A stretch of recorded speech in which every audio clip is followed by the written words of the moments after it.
હા લાયા તમારા માટે બેસ્ટ ઓફરમાં લઈને આવી ગયા છે. માત્ર ને માત્ર 70,000 ના ડાઉન પેમેન્ટમાં નવી જ ગાડી દઈ દેવાની છે.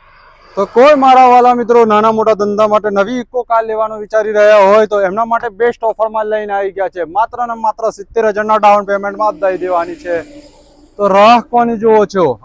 તો કેમ છો ગુજરાતની પબ્લિક, સિનેન મોટરમાં તમારું સ્વાગત છે. આજે તમારા માટે શોરૂમ કન્ડિશનમાં ગાડી, ટોપ કન્ડિશનમાં ગાડી, ફૂલ એસેસરીઝ કરેલી છે ને બમ્પર ટુ બમ્પર આખી ગાડી ઓરિજિનલ રહેવાની છે. તમારા ઇન્સ્ટાગ્રામ ફેમિલીને બહુ કમેન્ટ હતી કે ઊંચામાં ઊંચું મોડલ ઇકો લાવો, તો એમના માટે 2025 ની ઇકો લઈને આવી ગયા છે. ઓનરની વાત કરીએ તો ફર્સ્ટ ઓનરમાં છે, પેટ્રોલ પર સીએનજી, એ પણ કંપની સીએનજી રહેવાની છે. તો કોઈ મારા વાલા મિત્રો આ ગાડી લેવાનું ઈચ્છતા હોય તો આજે જ અમારો સંપર્ક કરો. અમારું એડ્રેસ છે પંચમહાલ ગોધરા બરોડા હાઈવે, ગુજરાત સીએનજી પંપની બાજુમાં. વિડીયો ગમ્યો હોય તો લાઈક કરો, શેર કરો અને ફોલો કરવાનું ભૂલતા ના, ને આવવાનું મારા વાલા ભૂલતા ના. હસનેન મોટરની આજે જ મુલાકાત